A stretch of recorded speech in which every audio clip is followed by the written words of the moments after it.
I want to welcome all of you to today's hearing on the nomination of Mr. Jay Clayton to be the Director of National Intelligence.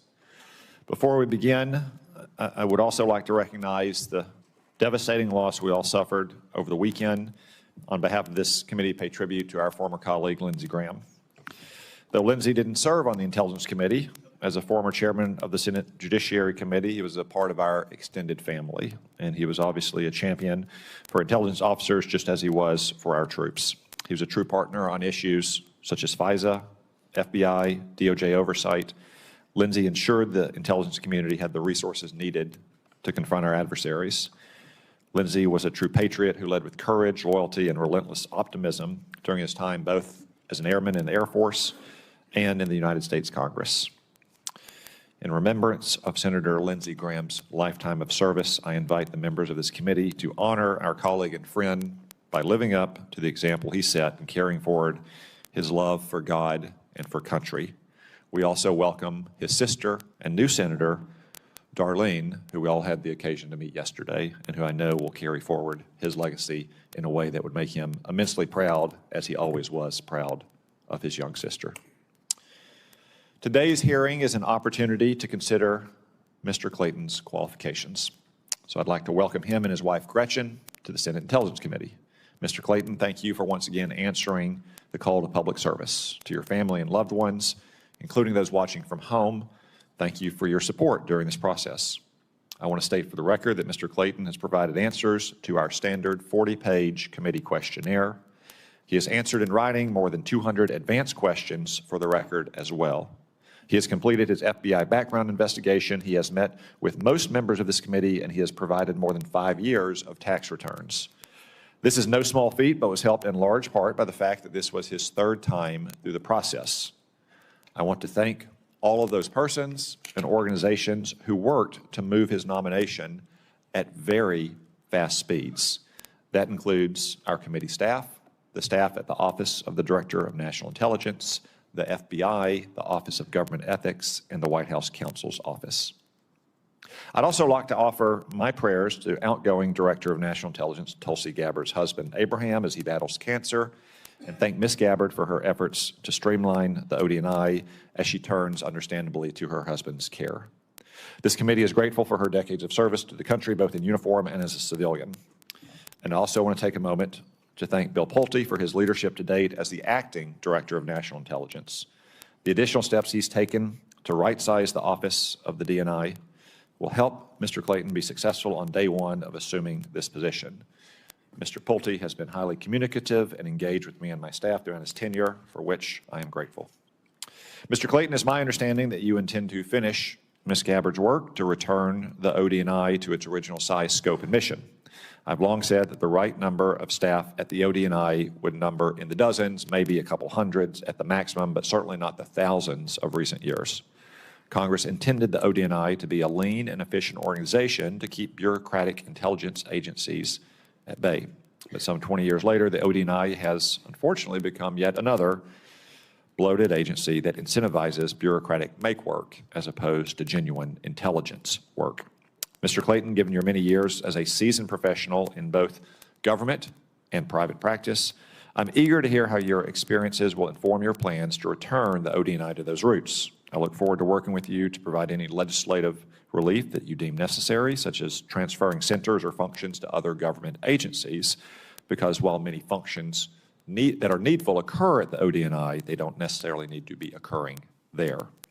Additionally, I'm interested in hearing about your efforts to advance America's national security in your current role as the United States Attorney for the Southern District of New York. As U.S. Attorney, Mr. Clayton has gone after some of the worst national security threats, including foreign enemies who put innocent Americans at risk and have American blood on their hands. For example, he's overseen the indictment of Venezuelan dictator Nicolas Maduro, secured the guilty plea of Venezuelan General Hugo Carvajal, and overseen the prosecution of an Iran-backed terrorist connected to multiple attempted terror attacks in the United States. Though these are just a few high-profile cases, let me state for the record that Mr. Clayton has worked hand in glove with our intelligence agencies and counterterrorism personnel to lock up criminals who threaten our national security. I commend him and all those involved for this important work. I'm interested in hearing from the nominee how he plans to apply this experience as the leader of the intelligence community. Mr. Clayton, in addition to streamlining the ODNI, foremost on your to-do list will be helping refocus the intelligence community on operations by being a vocal and uncompromising advocate for its resources. If confirmed, I'll expect you to make the case to the Intelligence and Appropriations Committees for why the funding requests in a supplemental funding bill are so vital. As most of us know, the intelligence community operations are at an all-time high with great successes. While the Pentagon received money from the Working Families Tax Cut, the intelligence community did not. I'll say here publicly what I wrote to Acting Director Pulte and Director Ratcliffe last month. I do not want to see any more reprogramming requests that borrow from one operational account to fund another. There are plenty of underperforming and under-executing programs across the intelligence community that can be a bill payer for needful operations until Congress can pass supplemental appropriations bills. Now, before I turn it over to the Vice Chairman, I'd like to put on the record that in all my experiences with Mr. Clayton, his reputation as someone who operated with morality, decency, and integrity has proven to be true. The job Mr. Clayton has been nominated for today is not one which he sought, but one which he has been gracious enough to take on.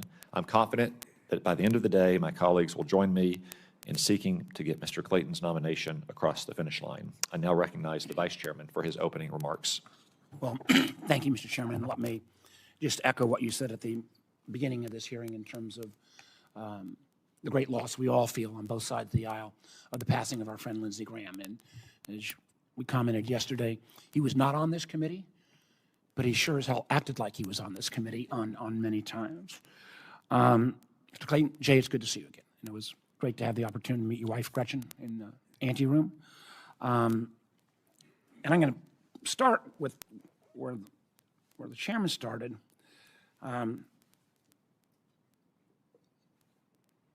I have addressed this before, but the process we've gone through to get you before this committee is really pretty remarkable. I can't think of any other instance in the history of this committee where a president sends a nominee up, and then in a bipartisan way, we say, we really want to move heaven and earth to get this nominee moving through quickly because of the importance of the position. And then the president decided that the Senate was moving too fast on his own nominee.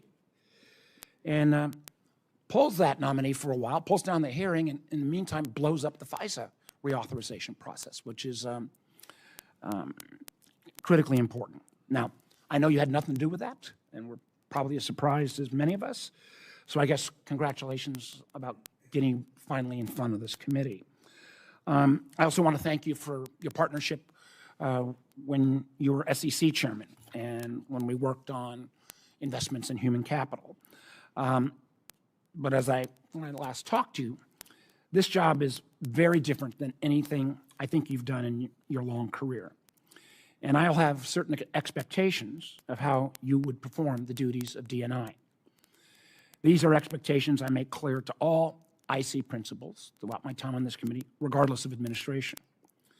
First and foremost, as most know, this position of DNI was created after the events of 9/11. And as such, and Senator Collins had a large role in creating this position, it said law requires the DNI have extensive national security qualifications. Because if you get this job, you're going to have intimacy with all of the nation's top closely guarded secrets. Now, I know you've served in some very distinguished positions, SEC chairman, U.S. Attorney for Southern District. And I look forward to hearing how those positions will meet that qualification of extensive national security experience. Second, as I mentioned, the DNI has literally access to all our nation's secrets, things that are limited only to the Gang of Eight here in Congress. And I will hope that you will treat this sensitive information with the kind of respect and security it deserves. As members know, one of my greatest concerns with President Trump's appointment of Mr. Pulte as acting DNI is that Mr. Pulte had no national security experience, and if anything, it's what seemed to be his one qualification. He had a demonstrated record of releasing private, confidential mortgage information so we could weaponize it for political purposes. I can't think of a less qualified individual to be anywhere close to the DNI's role. In fact, There's already reporting about Mr. Pulte's plan to do what intelligence on elections, some that's based on and how we might misuse some of that on some of our most sensitive sources. And just don't understand how Mr. Pulte, and one of the reasons why I am anxious to get a permanent DNI, can end up figuring out what is appropriate or not appropriate since he's been in the job for only 3 weeks. And again, with no national security experience. Our nation's security depends on our ability to protect secrets and protect the people who gather those secrets, whether it's allies, partners, or assets we have recruited. Carelessly handling that information ultimately makes our country less safe. Lastly, I urge you to stand strong in protecting the most sacred of the IC principles, speaking truth to power. This commitment to truth is literally carved in stone at the CIA's headquarters. It is fundamental to not only the functioning and credibility of the IC, but also to the security of the American people. We have seen what happens when policymakers are allowed to shade intelligence for political reasons. It results in endless wars, tens of billions of dollars in wasted taxpayer dollars, and literally thousands of dead Americans. Unfortunately, we have seen repeated attempts by this administration to politicize the IC. From a senior administration official telling IC officers to change their assessment because he feared it would make the president look bad. That's the absolute epitome of undermining speaking truth to power. To the former DNI, literally inserting herself into an active domestic law enforcement action in Fulton County and seizing voting machines in Puerto Rico. Nothing within the gambit of the DNI. It's about foreign intelligence and foreign interference.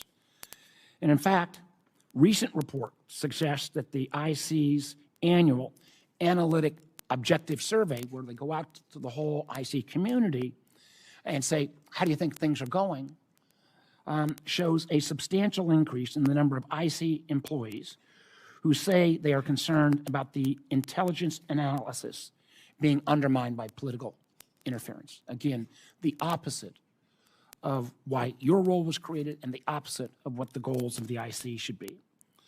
I hope that should you be confirmed, you will make it clear that this kind of politicization has no place in the intelligence community.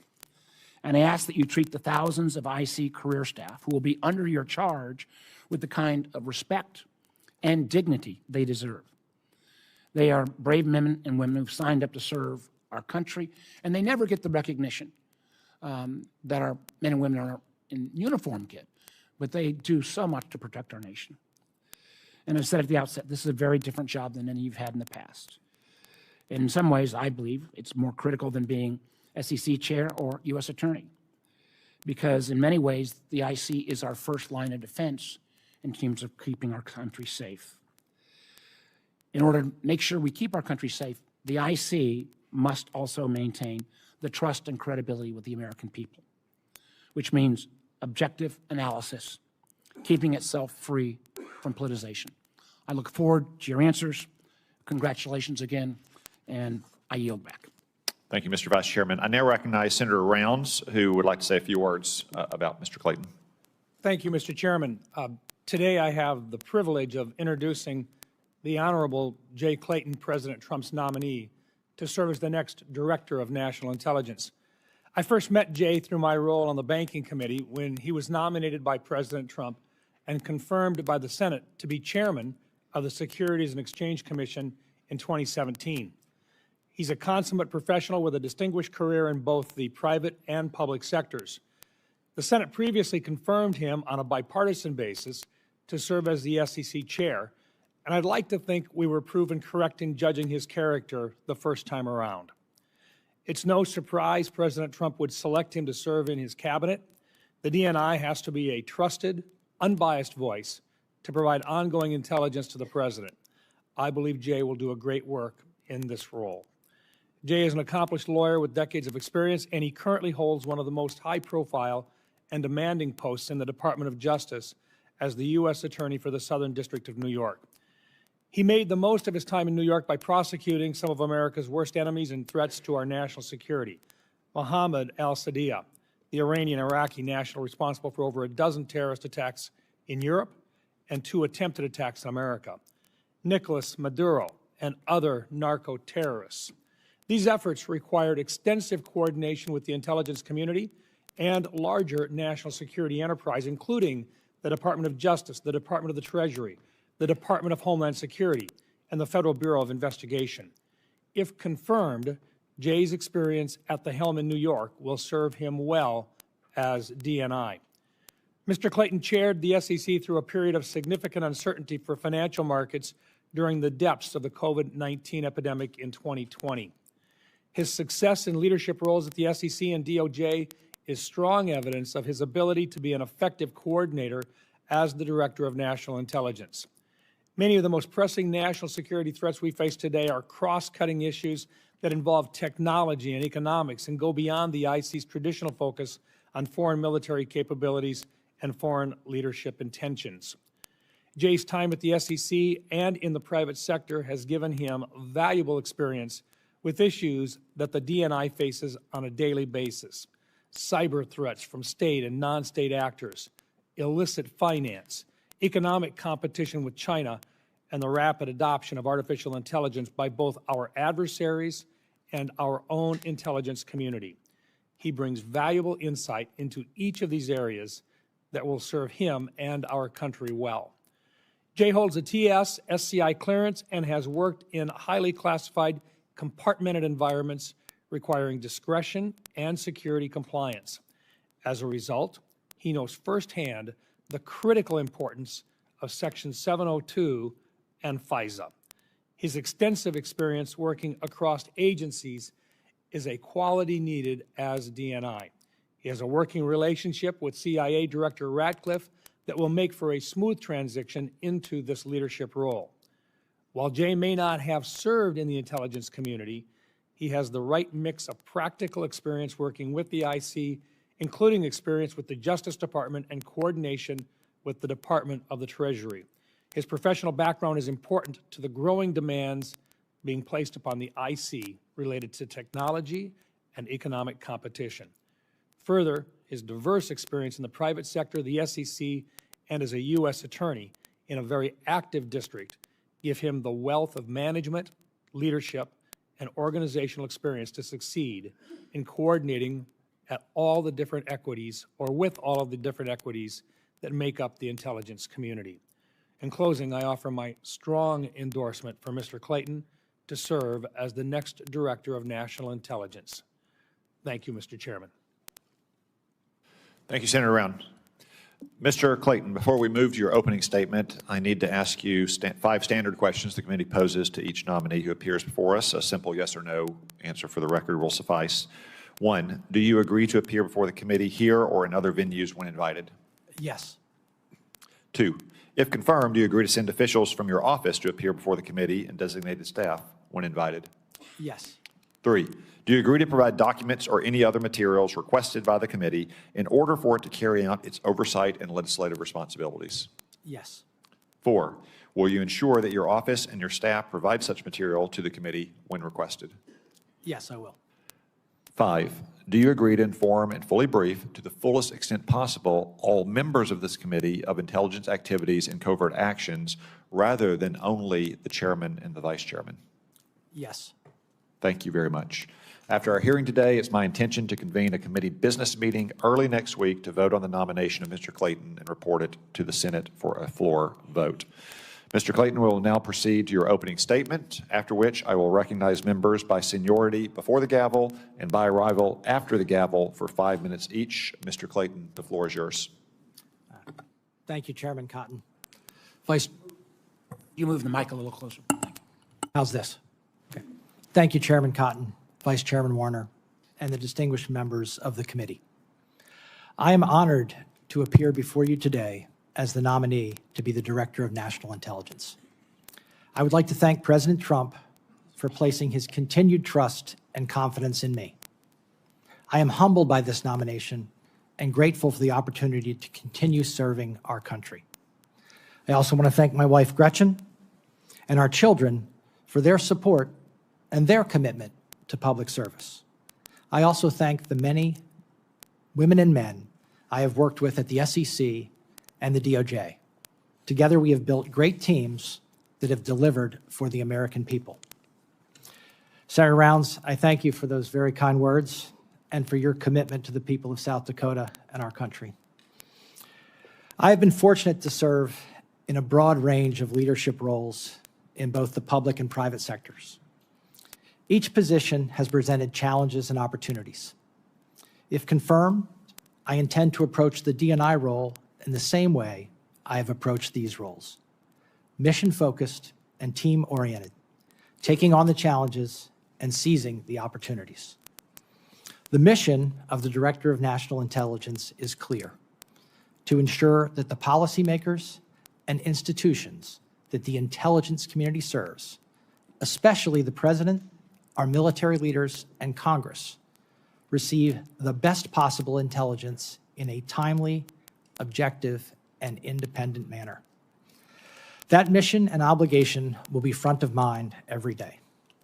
If confirmed, I will work to strengthen the coordination and communication between the intelligence community and the people we serve.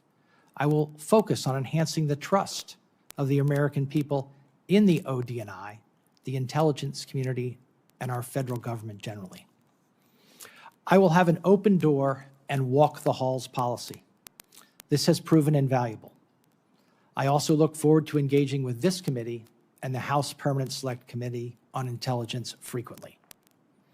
I am confident that my experience has prepared me for this role, including my experience leading and improving large organizations.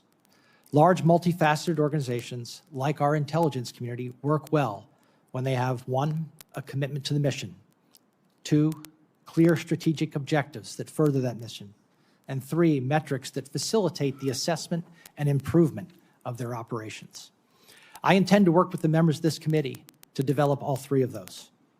A few specifics on my national security experience. As the U.S. Attorney for the Southern District of New York, I've gained significant national security experience, including in matters involving foreign terrorist organizations, counter-espionage, money laundering, bribery, and the abuse of our communications platforms to create and sow distrust. We interact with the U.S. intelligence community and counterterrorism officials continuously on dozens of important national security matters. In addition, I've acted as the principal liaison with senior officials at Treasury, State, and the Department of War on matters of national security. As chairman of the SEC, I advised the intelligence community on various matters and directly confronted issues with national security implications, notably leading our cybersecurity and cyber resilience for critical infrastructure in our financial services sector, combating Chinese influence on and exploitation of our markets, and importantly, maintaining economic stability and confidence in our markets during the COVID-19 shutdowns. In the private sector, I also engaged in a broad range of national security matters, including with officials from the Federal Reserve, the Department of Justice, and Congress. As an example, between my time at the SEC and my return to government at the Southern District, I testified before the House China Select Committee. Across these roles, I saw firsthand how judgment, discipline, integrity, and most importantly, effective communication and cooperation across different branches of government are essential to our national security. If confirmed, I will have those principles front of mind every day. Thank you for your time, and I look forward to your questions. Thank you, Mr. Clayton. You do indeed have a lot of experience leading large organizations, though I hope by the end of your tenure in 2.5 years at the DNI, you can add some experience leading small organizations, or at least a much smaller one. As I observed in my opening remarks, and you mentioned in yours, in your current position as the U.S. Attorney for the Southern District of New York, you've taken part in a number of national security-related investigations, including the prosecution of terrorists, narco-traffickers, and others who wish to do harm to the United States and our citizens. I think it's probably important for many viewers to know that the Southern District may be the #1 national security-related U.S. Attorney's office in the country. Can you speak to your interactions specifically with the intelligence community as part of these investigations and how critical intelligence community collection was for informing the evidence you obtained to pursue convictions in these cases? Thank you. The short answer is extremely critical. And in the examples that you mentioned, the examples that Senator Rounds mentioned, whether it's Maduro and Carvajal, whether it's al-Sadi, the, I'll just say, multifaceted terrorist who we've recently captured, and our drug interdiction efforts, combating cartels and the flow of deadly drugs. The intelligence community is essential to our prosecutions in all of those cases. And if I may, it's the only game in town. The United States intelligence community combating those global threats is essential, not just for the U.S., but, as was mentioned in Senator Rounds' remarks, keeping our European colleagues safe as well. Thank you. You also mentioned your time at the SEC. Now, in my neck of the woods, that's the country's best football conference. But here we're talking about the Securities and Exchange Commission. I think most observers would think, well, you know, that's for the stock markets, and a Wall Street lawyer goes in and hopefully gets fees down and markets do well and combats fraud and maybe tackles new issues like cryptocurrency. But I think some viewers would be surprised at the amount of national security related matters you had to confront at the SEC as well. Could you just go into a little bit more detail on that front too? Sure. Starting at the top, national security and economic security are synonymous. National security and market function and market integrity are synonymous. Our financial infrastructure is essential to our security as a nation. Going beyond that, understanding the economic implications of actions and the likely knock-on effects is a big part of what I believe the intelligence community should be providing to the consumers of information. Understanding the economic consequences of actions is an essential part of intelligence, and it's something that I engaged in frequently at the SEC. And while the Office of the Director of National Intelligence was set up in the aftermath of the 9/11 attacks and in the context of wars in the Middle East, isn't that particularly true as we think about our struggle for mastery with China and also checking Russian aggression around the world, that economic matters are vitally important when we're facing traditional nation-state actors like Russia and China?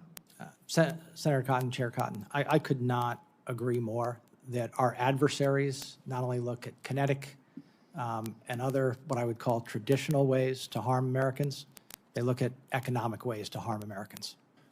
Thank you. The Vice Chairman alluded to an address the President will apparently be giving tomorrow night that may or may not be based on some kind of intelligence that's going to be declassified. To what degree, if any, have you been involved in the process for what may be discussed by the President tomorrow night? I'm not involved in that.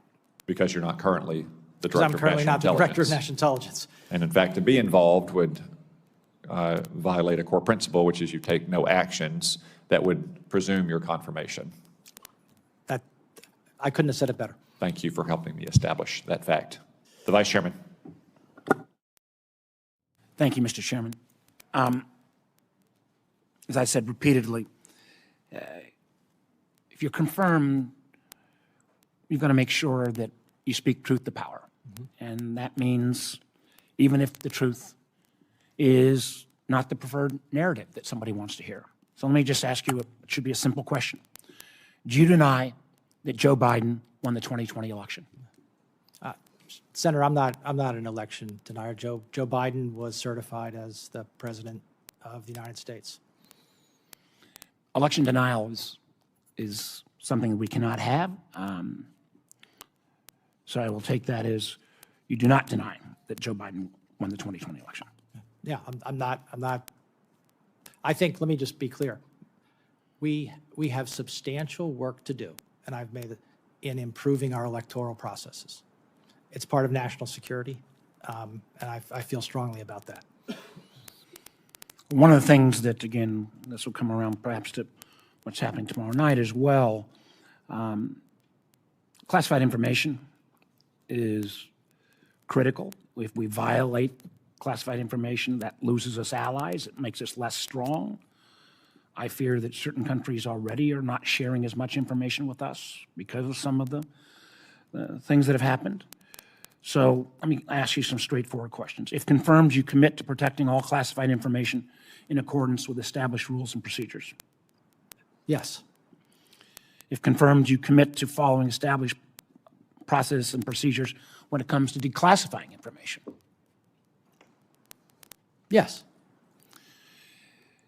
And that will then lead to the next, because if you're going to follow official purposes, you cannot declassify information for political purposes. Will you promise that you will not do that?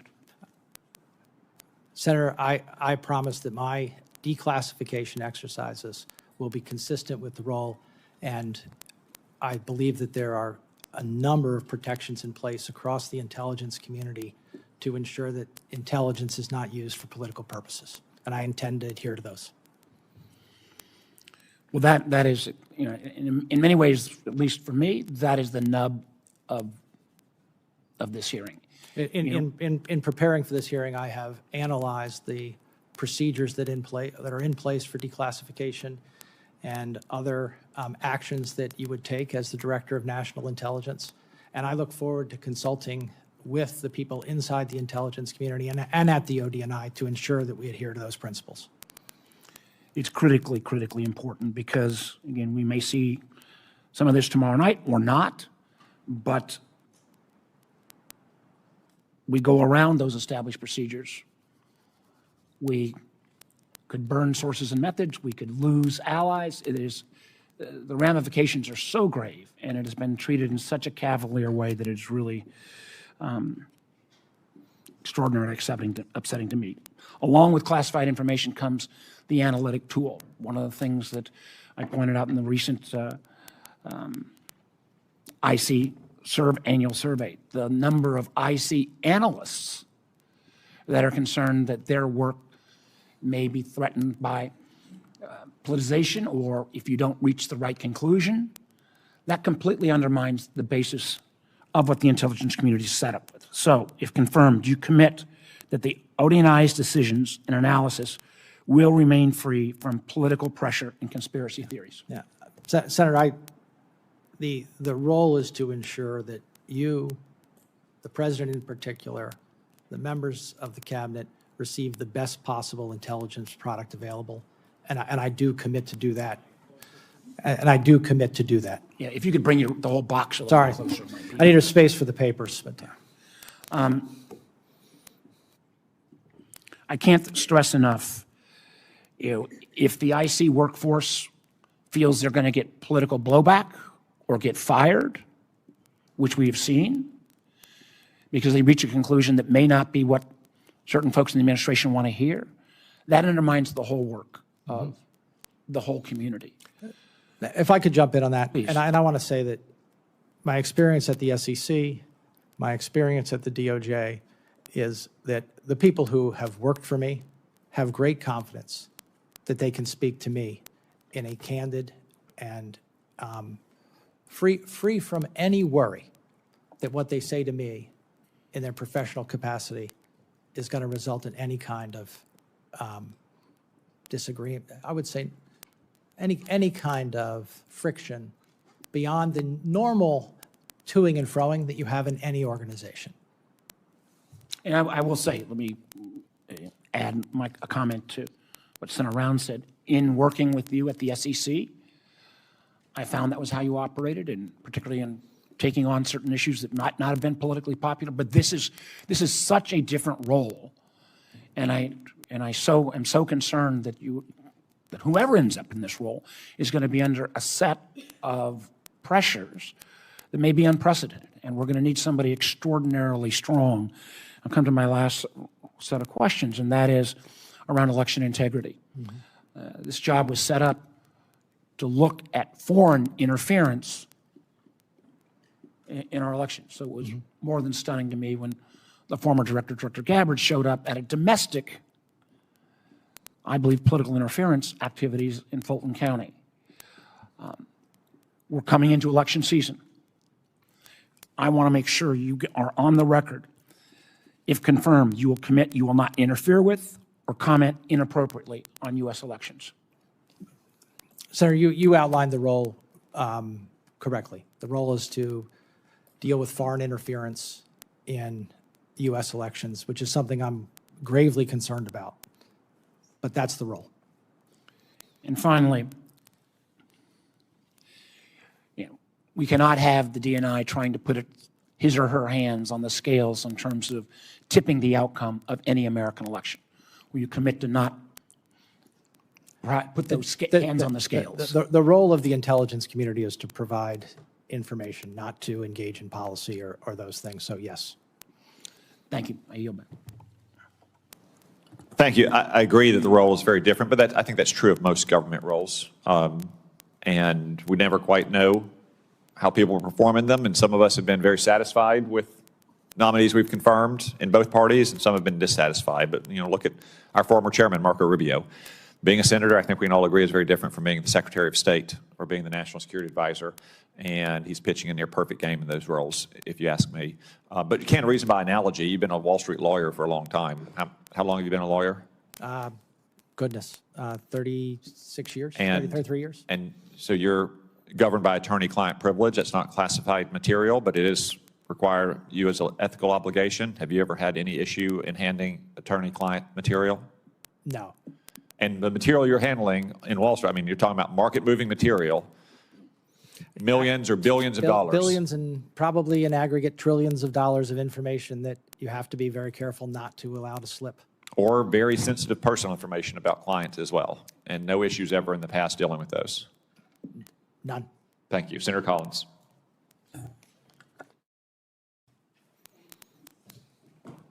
Thank you, Mr. Chairman.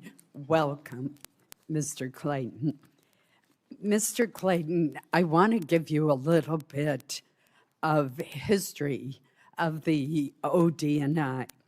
I was a co-author of the legislation that created the Director of National Intelligence, along with Senator Joe Lieberman, Congresswoman Jane Harman, and Congressman Pete Hoekstra in the House. And it came about following hearings that we had and extensive analysis of a failure of the more than 18 intelligence agencies to share vital information, information that perhaps could have allowed the dots to be connected and the horrific terrorist attack of 9/11 to have been discovered and deterred.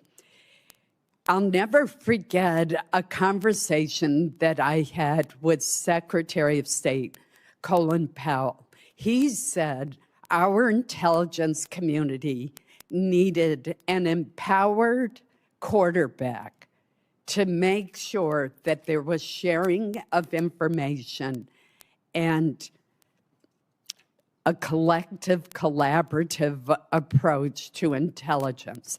Instead, what we had was a very siloed approach. And that's why we worked so hard to draft the Terrorist Prevention and Intelligence Reform Act that created the Office of the Director of National Intelligence and the NCTC, the National Counterterrorism Council, which would bring agencies together. So I understand that ODNI has grown far bigger than we ever would have envisioned when we wrote that law. But I am deeply disturbed that some administration officials, and indeed some senators, have called for not just a reduction in the size of ODNI, but that we abolish it altogether.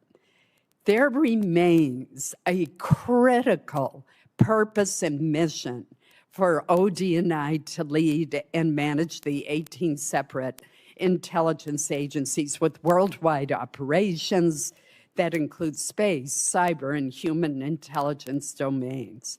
Do you commit to maintaining the vital role of ODNI and its NCTC?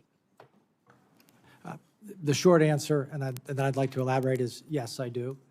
And having seen this from the outside now,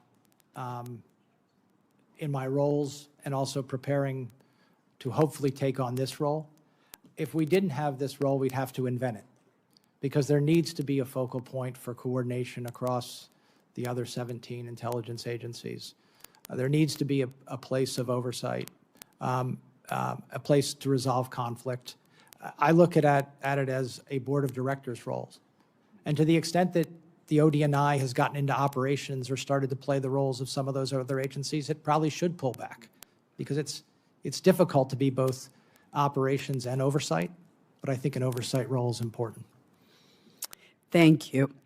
The second issue I want to bring up with you is the anomalous health incidents, also known as Havana syndrome, that have occurred since 2016 and caused, in some cases, career-ending disabilities for our intelligence, our defense, our State Department employees.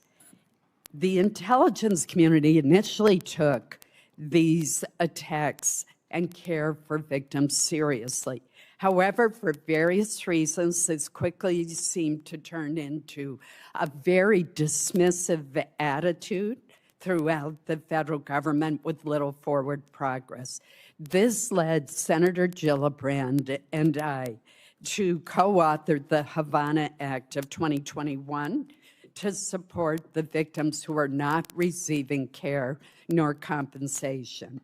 I have been frustrated over the past few years across both the Biden administration and the Trump administration by the excuses provided and misinterpretations of AHI attacks and the slow implementation of Senator Gillibrand's and my bill.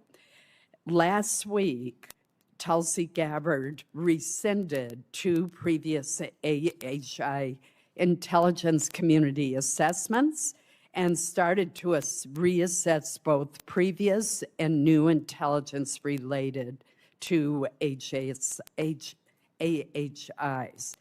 It's critical that we know about possible foreign weapon capabilities and how to keep our hardworking personnel who are stationed in dangerous parts of the world safe from these dangerous attacks. But forward movement remains very slow.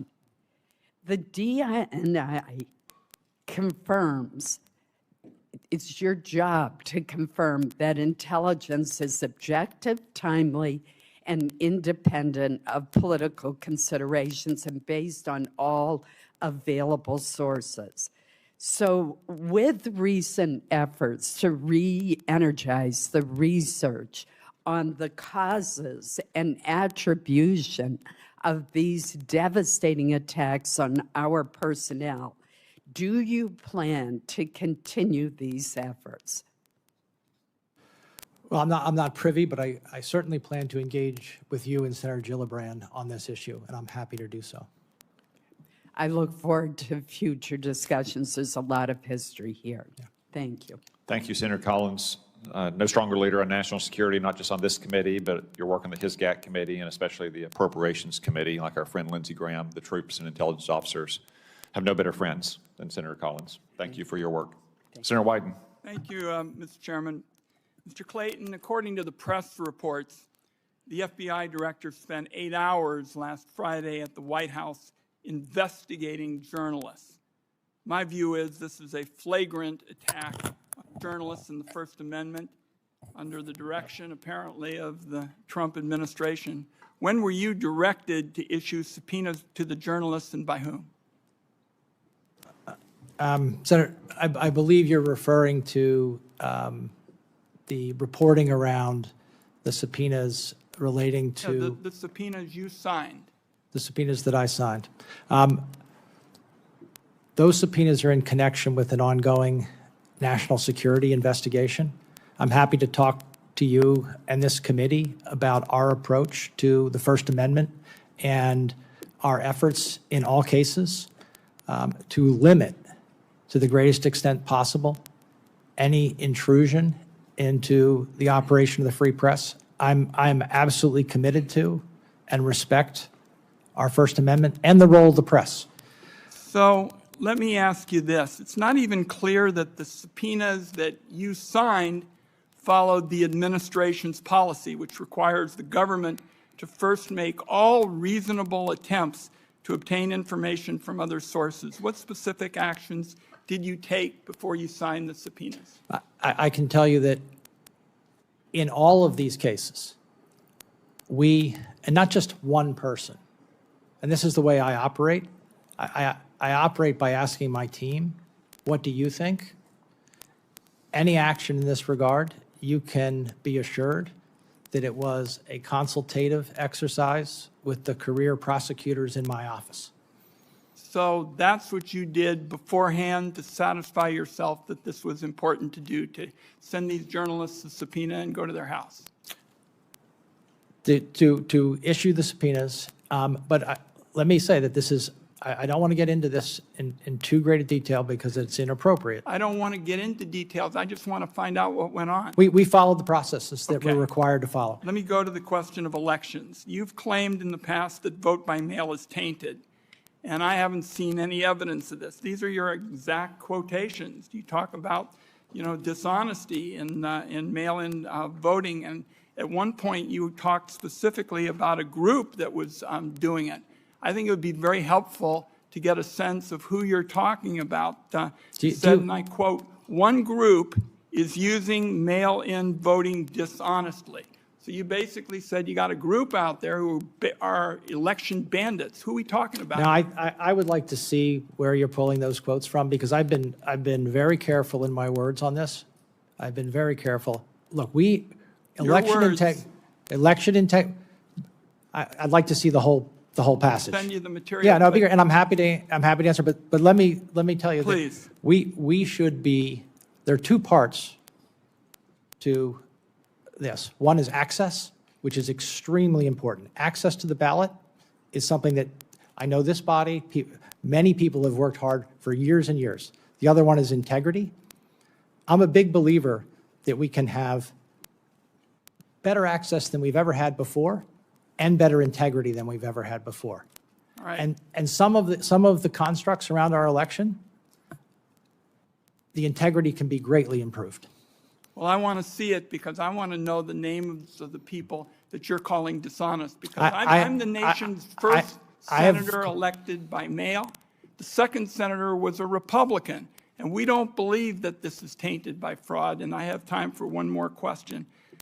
You said that the country was well served by this agreement that Donald Trump is not going to get audited in terms of his taxes. You went through the whole process. Tell me if you continue to support that position, that you believe that the President of the United States should be the only person in the country who's exempt from audit. I certainly do not believe that the President of the United States should be the only person in the country who is exempt from audit. Do you think he should be exempt from audits? That's a yes or no question. In terms of that specific thing, that's now a matter of litigation, and I'm not going to comment on it here. Thank you, Mr. Chairman. Senator Moran. Chairman, thank you. Mr. Clayton, thank you for your presence here today, your interest in serving the country. I appreciate the conversation we had in the office. I appreciate the relationship and conversations we had over the time in your past public service. In my office, I stressed to you a belief in the importance of our intelligence relationships around the globe, not just Five Eyes, but with many others. Over the past years, there have been reports in the press of allies withholding intelligence or us suspending intelligence sharing. How do you view the relationship with our allies? Do you see a partner services as a force multiplier or simply transactional in nature? Senator Rand, I think I'll be able to give you a much better answer should I be confirmed and have greater access to those relationships. I know the Five Eyes relationship historically has been extremely valuable to the United States. In terms of bilateral sharing, like anything, I think that's something that you have to assess constantly, whether it's working. But there's no reason not to explore whether you can have something that works. I assume you would say that it's desirable to have a relationship with many countries around the globe and determine whether there's a relationship that can work in which we're sharing intelligence information. I think that's really well said.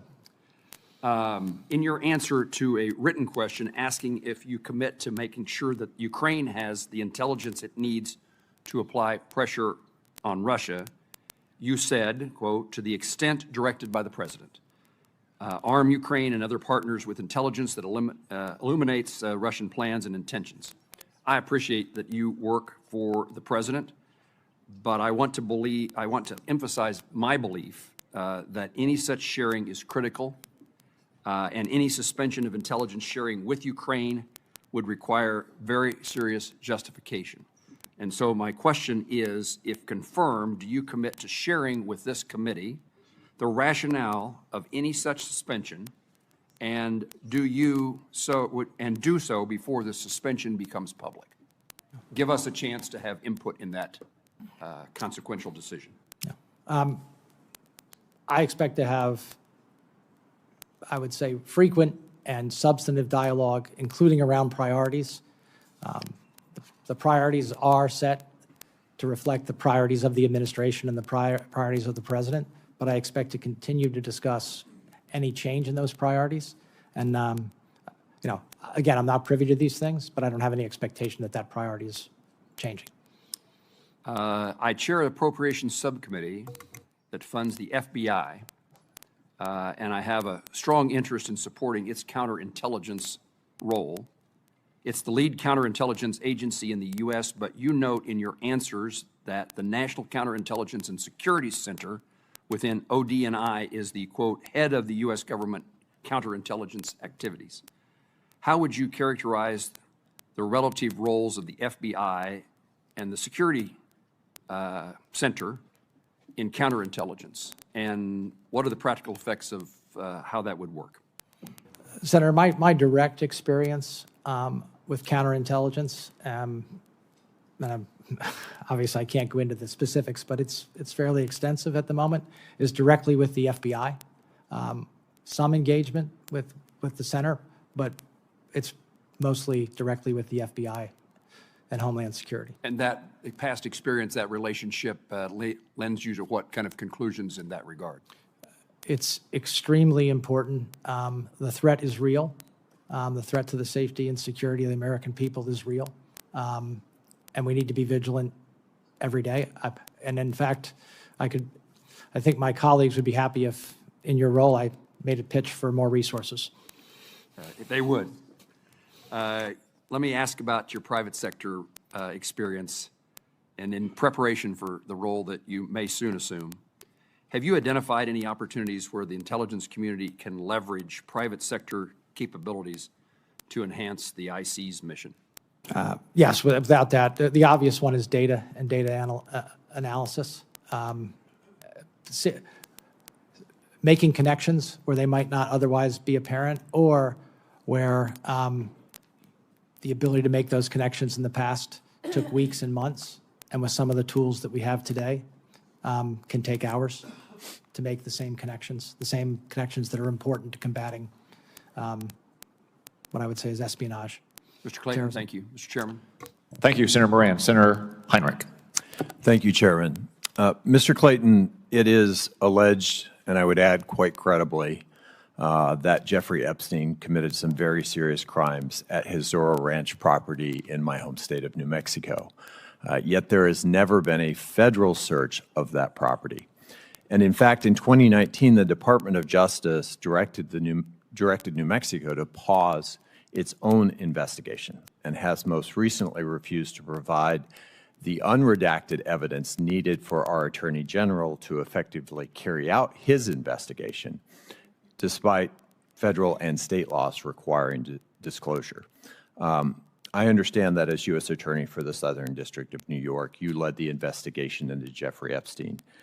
Can you commit to providing any relevant information to the New Mexico Attorney General and the documents, unredacted documents that he has requested? I spoke to my team about this last night. That request is for unredacted documents. Those documents are subject to several protections for those redactions, including a protective order of the court. My folks, I think, as we speak, are seeking dialogue with the Attorney General to see if we can reach an accommodation that is consistent with those protective orders. I would seriously encourage that cooperation and that spirit of working in cooperation between federal and state law enforcement. I think it is quite clear that it is likely that there are survivors, witnesses, and co-conspirators whose names have been redacted that are necessary for him to effectively complete that investigation. And, Mr. Chairman, I would also ask unanimous consent to enter into the record the letter from the New Mexico Attorney General to the Department of Justice. Without objection, I guess.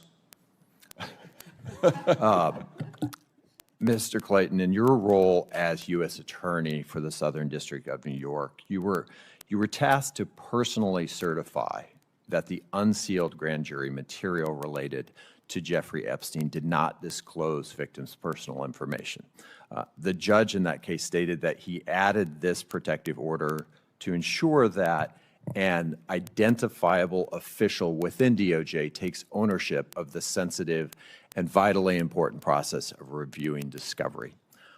Due to what the Department of Justice later called technical or human error, the January 26th release of material included email addresses and even nude photos of potential Epstein victims.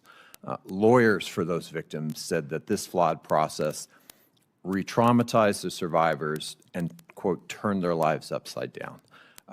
You were in charge of this process during which highly sensitive personal data was made public. Did you personally certify the material as the judge ordered? The judge ordered certification of a subset of the materials that were in the Southern District. So who takes responsibility for what I think was an unconscionable release of, an unnecessary release of personal information for these victims? I think the Department of Justice has addressed that from the overall perspective. You know, Harry Truman used to have a sign on his desk that said, "The buck stops here." Who has a sign on their desk in this case? For the Southern District documents, it was me. In a media interview a couple of months ago, you were asked your position on the president's $1.8 billion fund for victims of weaponization, and you replied, "When we are investigating people and bringing charges against them, criminal charges against people, from a financial point of view, they can be absolutely devastating. If people have been pursued inappropriately, I'm supportive of there being relief for that financial cost." That's it, end quote. Do you believe that people convicted of violent crimes related to the January 6, 2021 attack on the U.S. Capitol and on U.S. Capitol Police were pursued inappropriately in any way? Let me say this. Any physical violence against law enforcement is completely objectionable.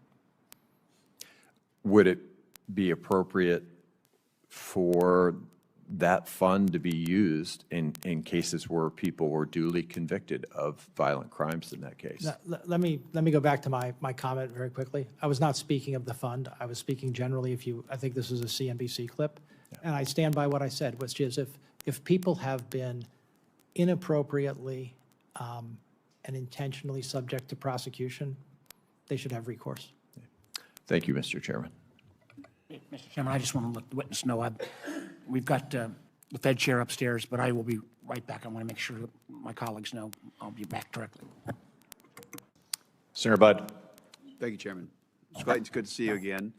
I enjoyed our visit a few weeks ago in the office, and also when I was coming onto the House Financial Services and you were coming into the SEC, I enjoyed our time that decade ago. So as we talked about a couple of weeks ago, did the President ever ask you to disband or dismantle the ODNI or the intelligence community? No, Senator, the President has given me no instructions other than to do a good job. Great, thanks. A little while ago, you and Chairman Cotton were talking about economic security being national security, those two being synonymous.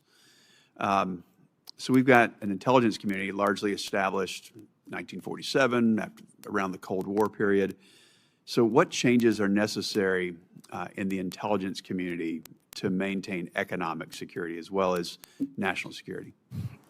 I don't want to say that the intelligence community is currently free from economic analysis and the provision of intelligence, but I do believe that the economic effects of various events should be more a part of intelligence assessments, because economic effect, markets move immediately.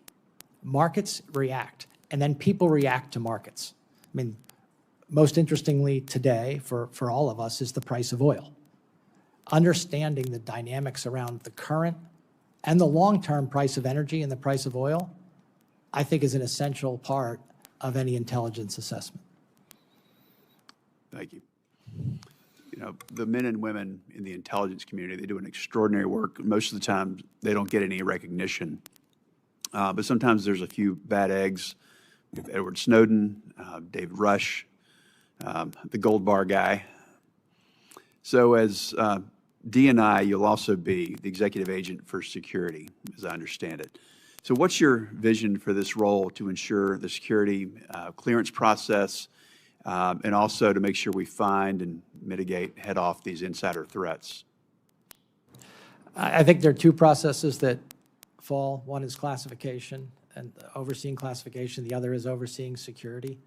It may not be, super interesting, but we need to focus on both of those. I think the consensus that I've heard from people who know more than I do are that both of those are in need of a refresh to be more effective. Thank you. I look forward to staying in touch on that and appreciate your work. Thank you. I think Senator Budd raises an important point. We all love our troops. Troops go through the airport. They're in uniform. People buy them a beer. They buy them a lunch. Some of us may have benefited from those freebies in uniform back in the day. Our intelligence officers don't get that gratitude. So let me just take the moment to join Senator Budd and express our thankfulness for everything they do, since they're not out there getting a beer and a sandwich bought for them when their airports are out on town. But we would be exposed to many more threats if it wasn't for them. Senator King.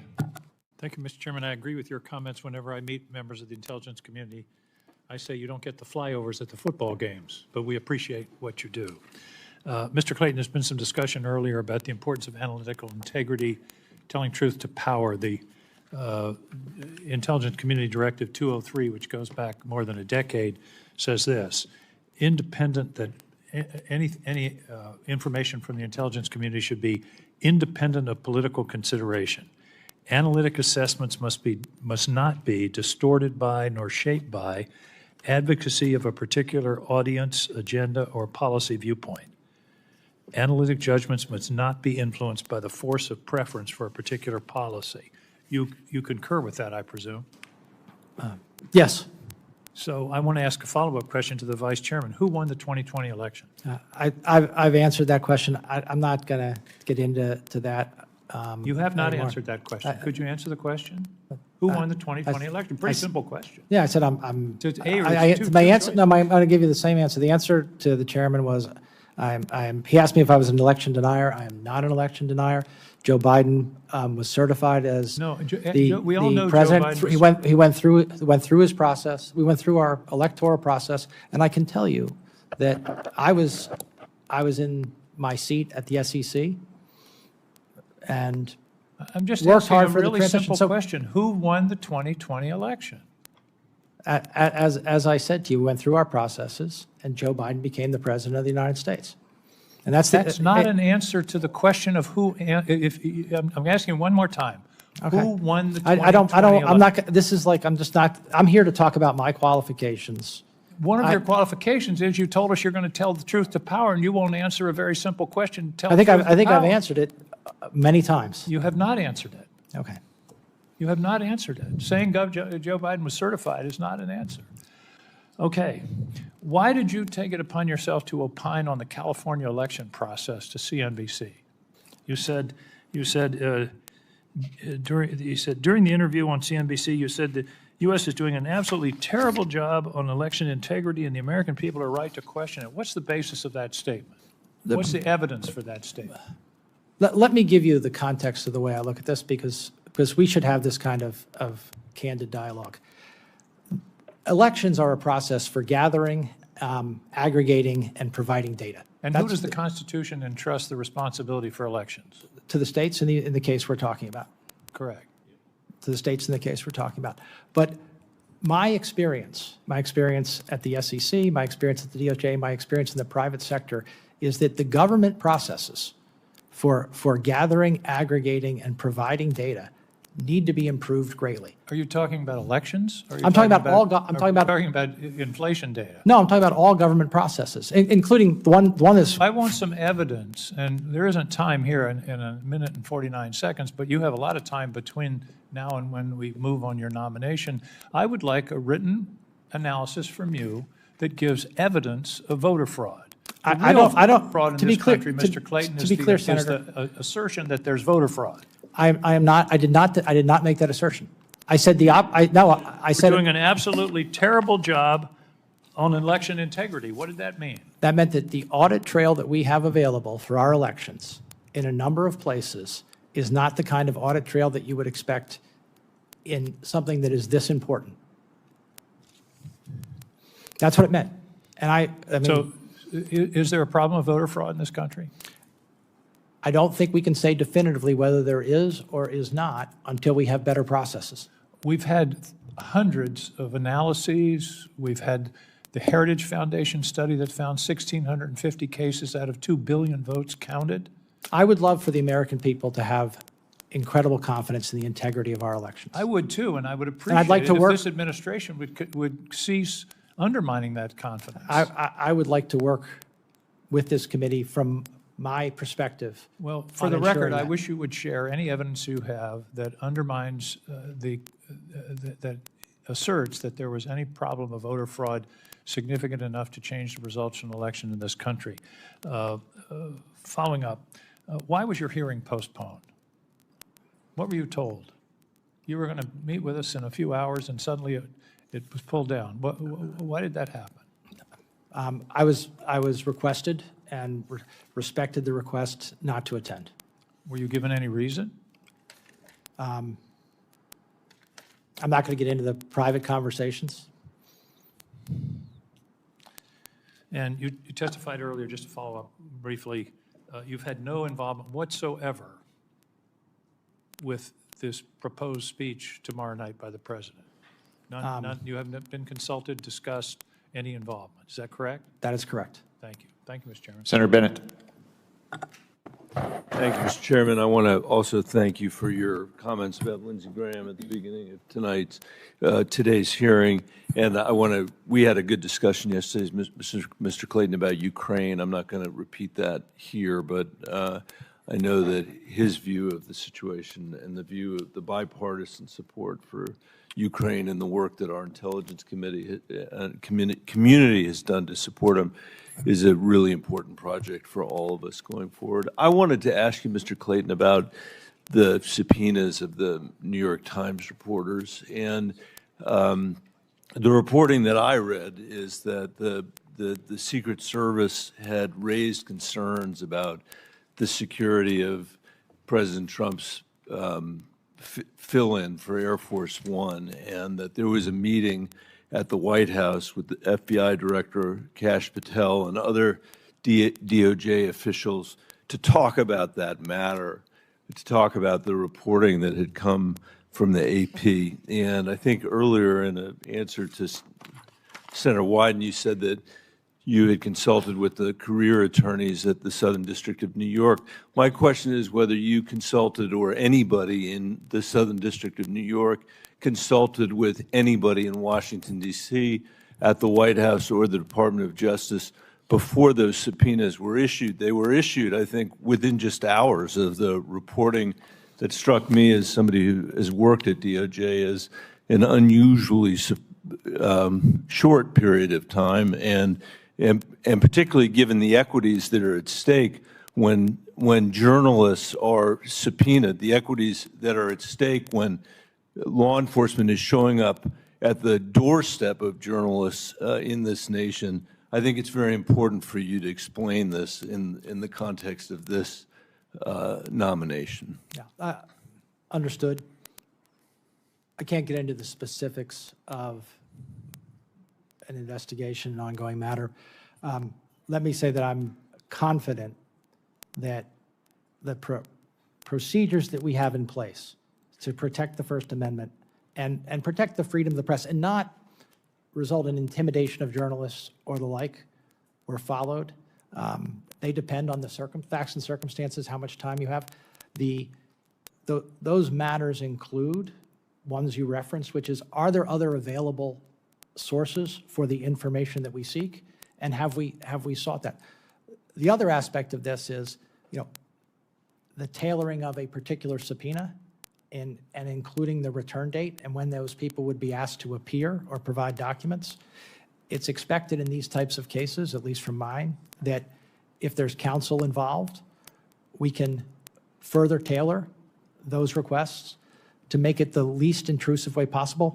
But let me just finish, if you don't mind. Yeah. It is vitally important that if national security interests are at stake, that there's not what I would say is a huge blind spot where someone can use the ability to provide information to journalists to get it out there, including our adversaries, without any potential for discovering how that happened. Well, I think this committee is well aware of the intelligence equities that are at stake. We have no, that's why all of us do this work and provide this oversight. But I think all of us would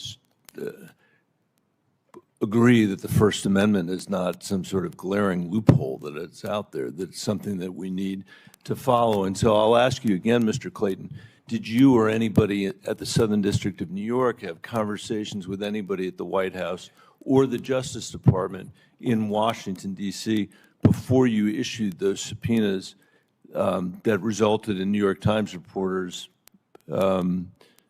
being served process at their homes? Yeah, I can say it this way without getting into the investigation. The protocols require consultation with the Department of Justice in Washington, and we followed the protocols. And did anybody in Washington, D.C.,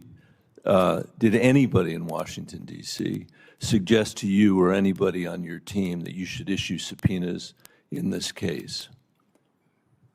Following the AP reporting, following the AP reporting of the president coming back on an airplane that was unsuitable for the protection and the defense of the president of the United States. Yeah, I'm not going to get into the details. What I can tell you is that we followed those procedures, and those procedures, for the reasons that I believe firmly, and you believe, protecting the freedom of the press, being the least intrusive possible, require consultation. And I would say, Mr. Chairman, I know my time is up, but the reason this is relevant to, I think, a lot of us, or certainly to me, is that this question of being able to speak truth to power, in the context of intel, I think is very similar to the question about whether or not we're able to push back in a moment like this. Yeah, and I want to assure this committee that in these types of circumstances, that concept of least intrusive possible is front of mind for me. Thank you, Chairman. Thank you, Mr. Thank you, Senator Rounds. Thank you, Mr. Chairman. Look, first of all, I do think you're the right guy for the job. And as I said in my earlier recommendation of you to the entire committee, but I want to give you an opportunity to talk a little bit about some of the new technologies that are being involved that we're going to have to address. And I don't think we've really talked a lot about what artificial intelligence is going to do, and the integration of artificial intelligence, not just by our intelligence agencies, but also by our adversaries. And the focus that we're going to have on the amount of data that we collect and how we're going to have to organize that. I know that you're brand new into this discussion and that you're going to be learning it at a high rate of speed, but can you talk a little bit about your concepts about how we take this huge amount of data that we've got and organize it integrate it in such a fashion that it's available to be able to make an analysis and to give the best advice to the leaders of this country. We talk about how you see the integration of AI into this process. Thank you. Let me start by talking about it in an area where I know, which is a huge data area, which is the way our markets operate and the resiliency of our markets, and what I would say is their vulnerability to attack. And AI is a game changer, and we should just all recognize that. I think I commend the Treasury Secretary for leading the way in this, and the Federal Reserve in calling the banks in to talk about what that means. I expect it's the same, or at least it resonates in the intelligence community, that AI is not only an opportunity but a threat. When something's both an opportunity and a threat, you better get your arms around it. Yeah, look, the reason why I asked the question that way is I think that AI is it not only is a game changer, but it's going to be seen by the American public, first of all, as a threat, because they're going to see on social media, they're going to see the misinformation that comes out, deep fakes and so forth. But the other side of it, which is the quality of life that Americans are going to be able to receive because of improvements in our productivity and so forth, is going to far outweigh what the negative benefit or the negative implications are. But along with that comes the ability for our country to be able to gather huge amounts of data, a lot of which is going to be of concern to the American people because it's going to be information on them. And they're going to be concerned that government is collecting information on them. Well, at the same time, government, the IC community in particular, has to be able to collect information, not so much on American people, but on the threats worldwide. And I think this is going to cause people to say, okay, are you collecting data on us, or are you collecting data on the rest of the world? And how do you separate that? A lot of that has to do with a lot of the discussion regarding 702 and FISA and so forth. And artificial intelligence is just simply going to magnify that. Can we talk about how we approach that? Because we need the artificial intelligence. We need to be better than our adversaries, collect more data, collect it faster, analyze it better. But we still have to have those protections. And the confidence of the American people that we're doing the right things with only the data that we're supposed to be collecting, I think will allow us to continue to move and to protect them. Can we talk about how we do that and how you see that, please? Well, I think the first thing is exactly what you said, Senator Rounds, recognizing that an issue that we're dealing with, I think pretty well, but can always get better, is collect the data we need to provide a good intelligence product without violating people's Fourth Amendment rights, but also in a way that we can control and monitor that. I expect it's just what you said, that AI is going to greatly amplify that collection ability, which amplifies the need for oversight and controls to protect our citizens. I think we should just recognize that that's the case. Yeah, thank you. Look, Mr. Chairman, I just think that this is something that I think our committee is going to be directly involved with, and I think on both sides of the aisle, the implementation of this tool as we speed up the delivery of the decision-making capabilities for our leaders has got to be one that the American people will continue to have confidence in. And I think that's part of the key reasons for having a discussion like this, is to let people know that we recognize that threat is out there and that we're aware of it, and that as we collect the data that we have to, we're going to be very careful about the coordination so that their rights are protected in this collection process. Thank you, Mr. Chairman. Thank you, Senator Rounds. Senator Gillibrand. Thank you, Mr. Chairman, and thank you, Mr. Clayton, for your service to our country. I want to just continue with the line of questioning that Senator Bennett had about the New York Times subpoenas. You said you don't want to get into it. I understand that. But the reason why we're asking these questions is because the subpoenas were issued so closely after a very long meeting at the White House. There seemed to be an unnecessary urgency behind it, and I'd like you to maybe comment on why there was this urgency. But more than that, they were served at the reporters' homes, and that is fairly unusual. That is not the least, what term of art did you use, the least Least intrusive. Intrusive Least means intrusive means. serving at their homes. Normally, a subpoena would be issued at their place of business, a corporate office, but again, delivering it to a private home seems quite aggressive. So can you address the urgency and the home service? But what I said before is I'm not going to get into the specifics of and the circumstances of the matters being investigated. Understood. So I just want to talk about the process, because I get you don't want to talk about the substance. Yeah, and then on the process, how quickly you would do something following the process depends on those facts and circumstances of the investigation, including the potential spoliation, of information and the timeliness of the threat. I think I'm going to leave it at that, but this was a judgment, and it should always be a judgment that's made collectively. That's the way I look at these things. Well, I would just urge that this doesn't sound like the proper independent legal process that we would normally expect for issuance of a subpoena. The characteristics surrounding it seem rushed, aggressive, with an unnecessary urgency. And I would just caution you in your role. You are going to have many times when you may be influenced to engage in an investigation because the White House is unhappy with a report. The thing about this particular issue is that the plane was reported on months and months ago, about the concerns that because it was built by Qatar, that it wouldn't have the same security aspects that one would need to protect a president. And so this just doesn't ring true that your process was a thoughtful, deliberative, and normal oversight process. And that is why this committee is deeply concerned. Do you understand that? I understand your concerns. Okay. I understand your concerns. But I want to tell you, I am comfortable with where we are, and I'm comfortable with how we are proceeding from here. Okay, well, we expect judicious, thoughtful, legal processes from this committee. The second thing that this committee is concerned about are this issue of election security. Senator King tried to get you to say, did he win or not win the election? President Trump has an issue with whether he wins or doesn't win elections, and it's affected your office, and I need you to understand how it's affected your office. After the 2016 election, there was allegations that there was foreign interference by Russia, and President Trump was very concerned that somehow his election was not on the up and up.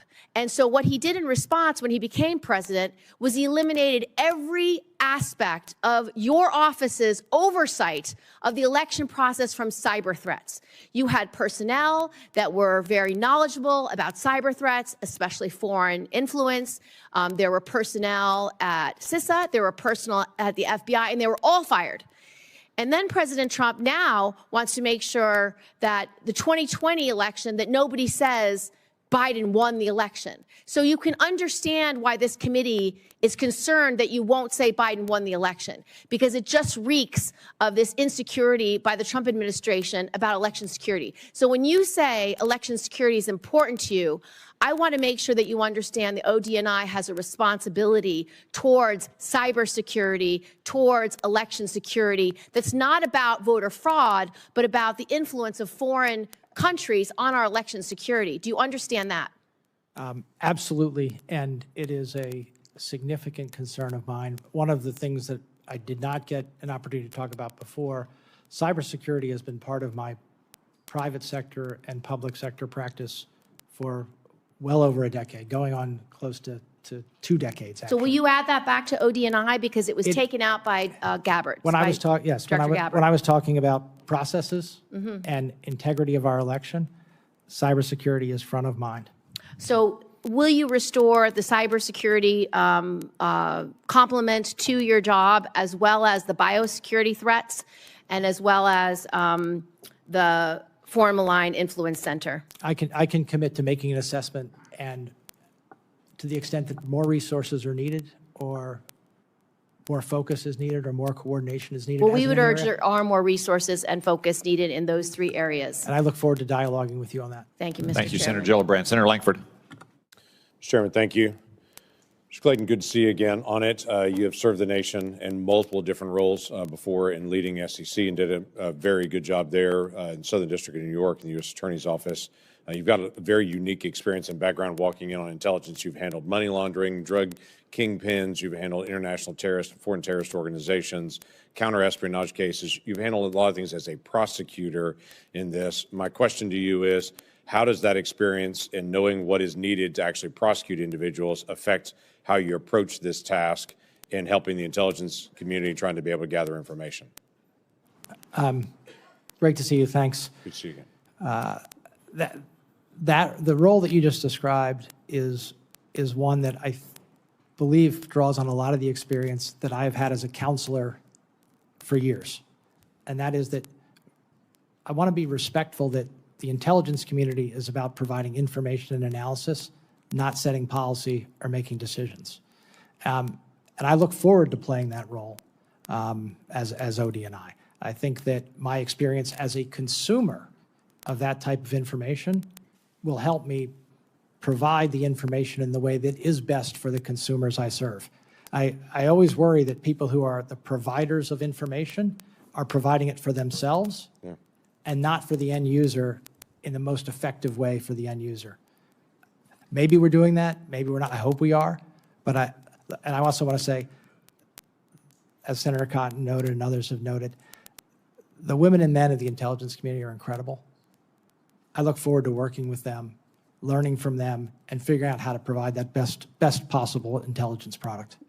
Okay, that would be very helpful, and it's helpful to all the policymakers to have the best, clearest, non-safe, if I can say it that way, documents to just get the information out so people can make the decisions based on the information that we actually have. That would be helpful, and as a consumer of that, I would assume that makes a difference for you. ODNI started out as a very small entity after the 9/11 attacks, as you know well. It has grown to a multi-thousand person organization.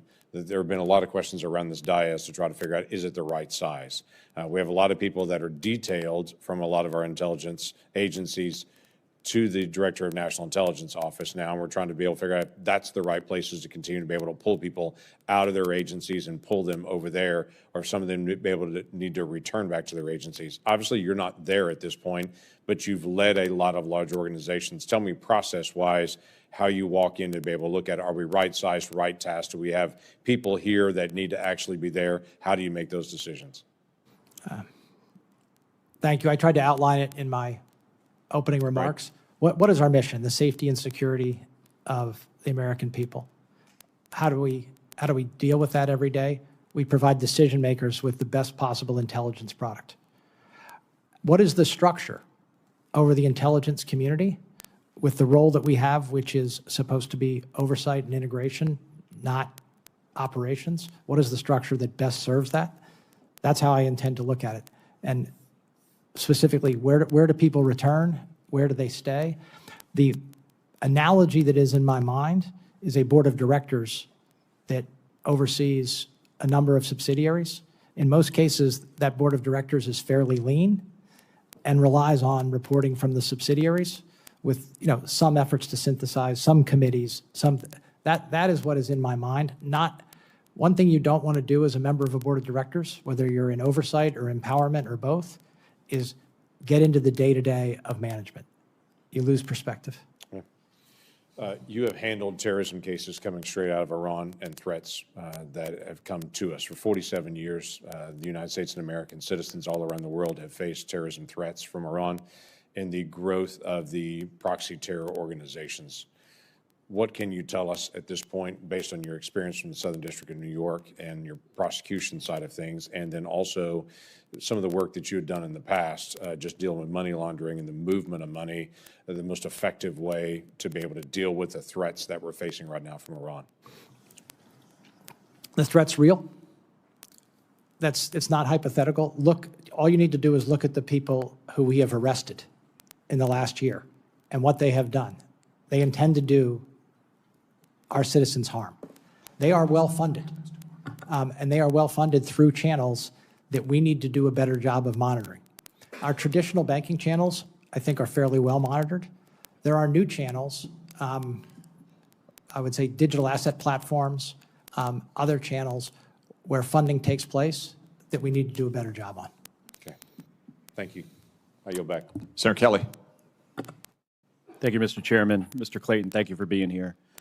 I've got a couple very basic questions, and then I want to get a little bit of your opinion on the threats we face if we have time. So can you tell me why Joe Biden was certified as the winner of the 2020 election? I'm going back to my constitutional law here, but I don't want to continue to have a debate about this, but I believe he had the most electoral votes. So he won the election? He followed our process, had the most electoral votes, was declared the winner, and who has the most electoral votes? Is it the person that wins or the person that loses? I think that's your characterization. I'm not going to continue to do this. The reason why we struggle with this, and I think it's especially important in the job you're nominated for, is because it seems that folks who are nominated for these positions just fundamentally refuse to disagree with something the president says. And the problem I have with this is he isn't in the room today. You're going to be in a room with him many times. And at times, you should have a difference of opinion. And if you can't disagree with him when he's not in the room, are you going to be able to disagree with him when you're sitting across from him in the Oval Office or the Situation Room? That's what I struggle with, because this job is different. This job, it's not about softening the edges when the truth is unpleasant. It's about delivering information and making sure the president understands that information. And by the way, people risk their lives to get this information. And if it's not transmitted to the president, if he doesn't understand it, I mean, there's going to be disagreements. We expect that. But I really struggle with this, especially in your position, because you can't disagree with him on this, because he doesn't like the fact that he lost in 2020. Look, as you said, Joe Biden was certified because he got the most electoral votes. That means he won, but you still refuse to say that.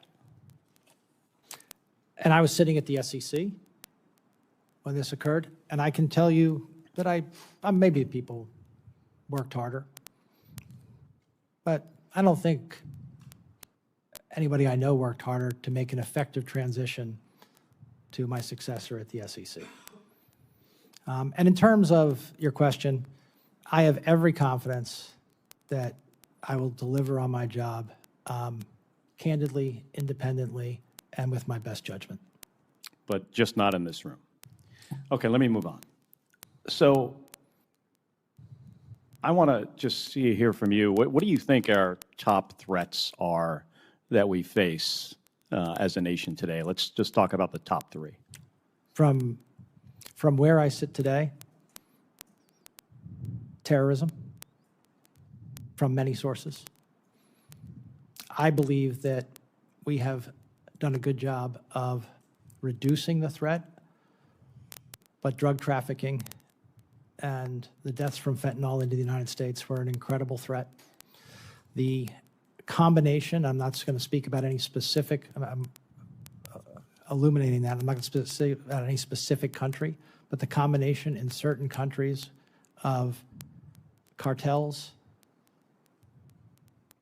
military, and business is very dangerous. Lastly, I would say our traditional adversaries, Senator Kelly, that we've talked about. Terrorism, drugs, cartels, and traditional, I assume you mean Russia, China. Russia, China. Okay. And Iran. And with regards to Russia and China, I have about 40 seconds left. You know, what specifically would you do as DNI to help our country deal with those threats? Since we only have 30 seconds, just talk to me about Russia and Ukraine. Russia, Ukraine, China, one thing that I elaborated before that I think I can be extremely helpful on is the economic strategies that are involved in our engagement with them across conflict and cooperation. You know, we still cooperate extensively with China on the world stage economically. Do you think the economic issue with Russia outweighs the national security risk to our allies? I think that they are very closely tied. How do a number of these threat actors fund themselves? It's energy, other things. That's extreme. I think you and I talked about this. Some of our, I would say, most formidable threat actors are the ones who are the most well-funded. All right, thank you. Thank you, Mr. Chairman. Senator Young. Thank you, Chairman. Good to see you, Mr. Clayton. I am grateful for your longstanding service to our country. Thanks to your family for all it's done and all it's prepared to do after you're confirmed. I want to build on some of our conversations that we had in the office, which I found productive, and turn to issues of technology and economic security, which you know are important to me. As chairman of the SEC and more recently as a U.S. attorney, you had a lot of experience in advancing American economic and technology security, especially from manipulative practices of our strategic competitors and adversaries. Maybe you could just speak to that. Senator Young, it troubles me, and it very much troubled me that foreign actors, sometimes state-sponsored actors, abused our securities markets, abused them in some traditional ways and non-traditional ways, including what we refer to as pump and dump schemes, basically luring, unsuspecting American citizens into investing in securities that were not worth what they were, projected to be, taking that money, prices drop, running away, being offshore. And as I said, one of the problems with our global markets is our ability to go get bad actors that act from outside of the United States is very limited. And I've proposed some measures to help the SEC crack down on this. They've not prioritized this in the last year or so, so I'll continue to work that set. But I want to be supportive in this capacity, this intelligence capacity that you'll assume to help our nation crack down on that. From your tenure at SEC, how might you approach ensuring that there's adequately intel support to our federal entities that aren't traditionally known as national security entities, USDA, Commerce, SEC? Yeah. Let me give you a recent example that we had in the Southern District about commerce and chips and our restriction on chip shipments to certain of our adversaries. That's an extremely important national security issue. We wouldn't be restricting those chips if it were just a commercial issue. It is a sort of capabilities issue, and that's something that we need, I believe, to continue to work with other agencies on. So it's important for me to hear you say that because conceptually, I sit on a number of committees, most of which deal with what I think an outsider would regard as strictly economic issues. I've always approached them first and foremost from an economic or from a national security perspective. I think it's really important that all our agencies are first thinking about national security before they think about anything else. So I'm grateful for that mindset. Last thing I want to turn to in our brief time today is following what is now law as it relates to COVID declassifications. I authored a requirement in last year's Intel Authorization Act for OD&I to review intelligence for public release relating to China's efforts to cover up the COVID pandemic and interfere with our response. Do you commit to following the law, ensuring that this review is completed as soon as possible, and ensuring all appropriate intelligence is released so the world can better understand China's bad behavior? Yes or no, please? I have a hard time with yes or no answers, sorry, but what I can say is I think there's a whole lot more to learn from what happened in COVID. And there's a lot of work for, I hope to know more. There's a lot of work for our intelligence community to do to ensure that the American people have access to that learning. And to the extent it should be classified, you have access to that learning. I gave you important qualifiers there. So as soon as possible, that was a qualifier. And because it can be difficult, especially in this format, to internalize the question. I'm not trying to trip you up. No, on that. And then ensuring all appropriate intelligence is released. I mean, you have a legal background. There's a lot of room there. Okay, I'll take it. Yes. All right. Thank you. Senator Reid. Thank you very much, Mr. Chairman. Welcome, sir. In a speech in September last year, you highlighted the great successes of the Southern District of New York, specifically calling out, and I quote, the successful prosecution of the former president of Honduras and other high-level Honduran officials for narcotics trafficking and firearms charges for partnering with some of the largest and most violent cartels in the world to distribute tons of cocaine to the United States. Is that correct? Yes. Yeah, I think so. I think that's fair. Now, on November 28th, 2025, President Trump issued a full and complete pardon to Juan Orlando Hernandez. Mm-hmm. Were you consulted about the pardon? I'm not going to get into the pardon process here.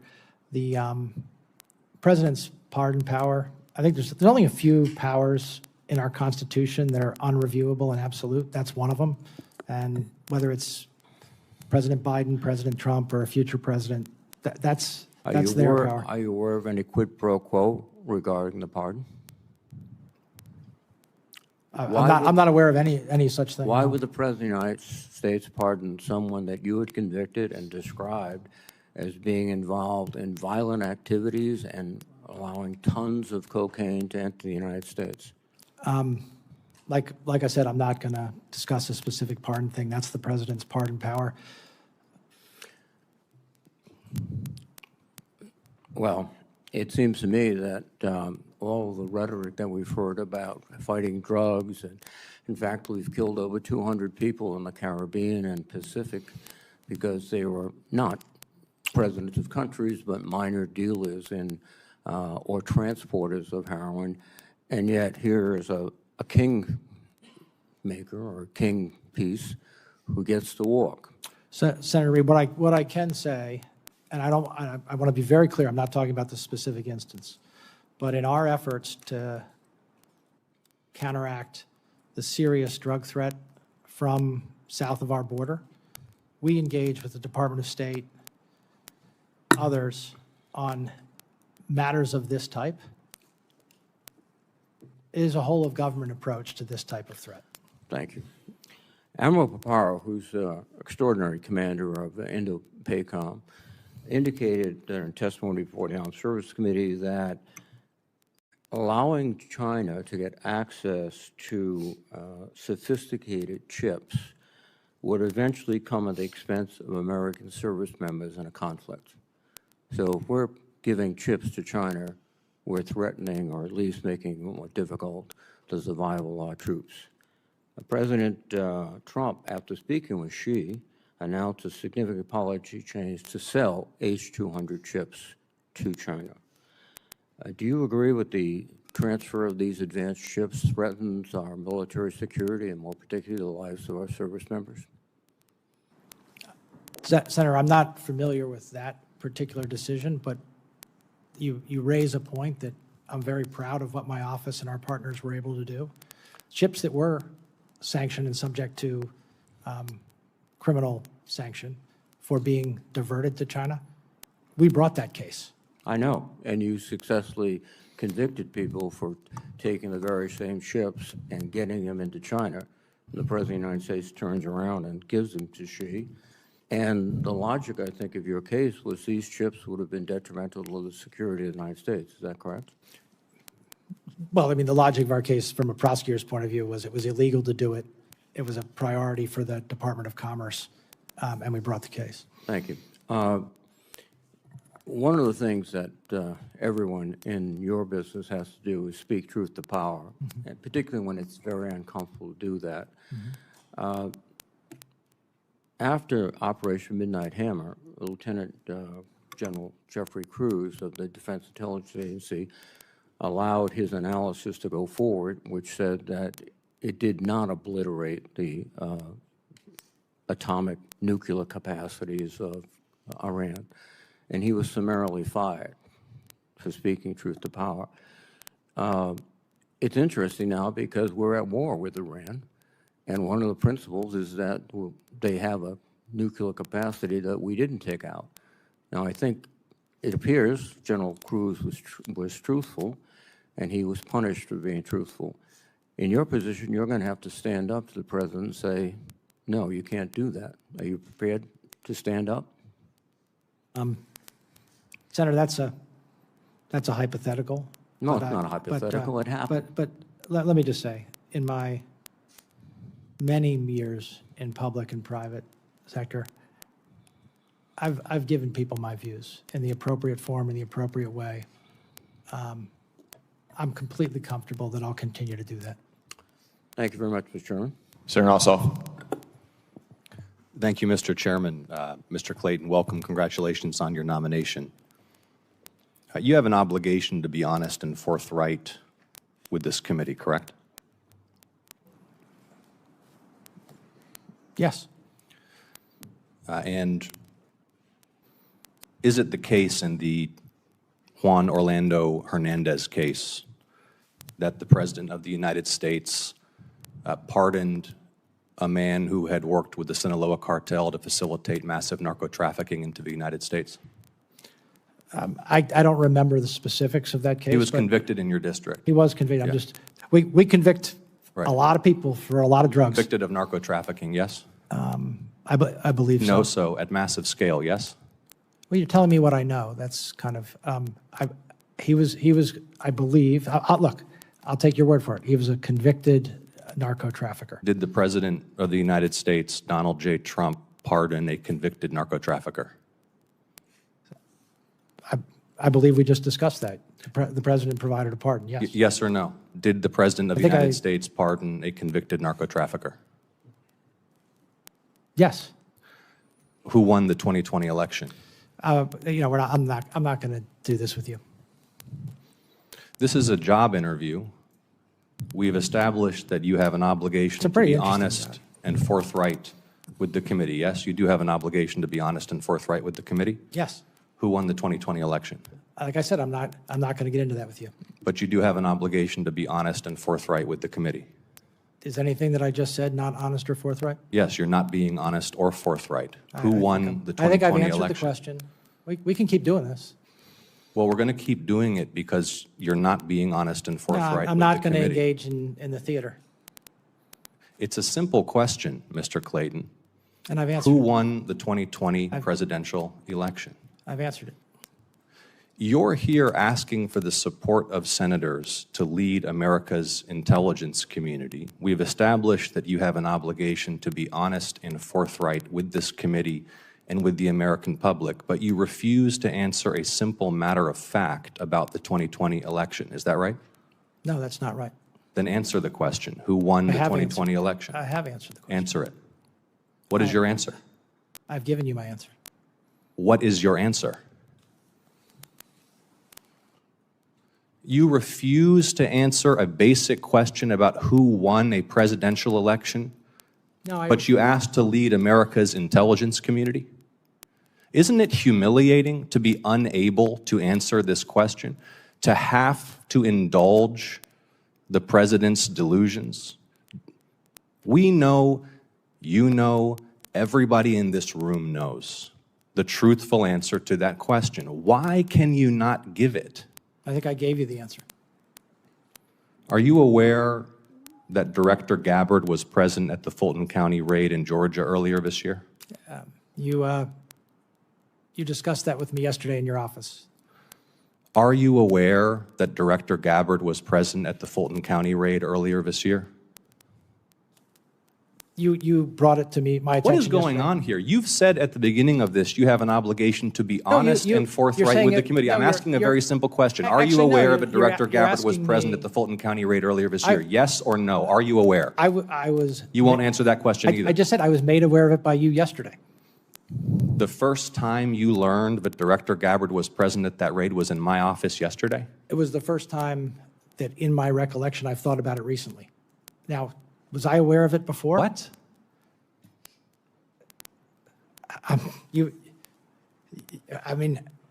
You brought it to my attention yesterday. Okay. I had not. So you had not known I had until. I had not thought about it until you brought it to my attention yesterday. Your answers lack credibility. Your testimony lacks credibility. You're being evasive and you're not being candid or forthright. And everybody across the country is going to watch this and know that. Are you aware that former Director Gabbard testified that her presence at the raid was, quote, requested by the president?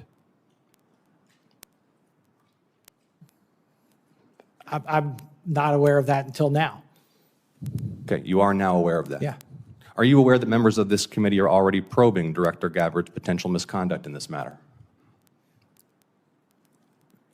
No, I'm not privy to your probe into.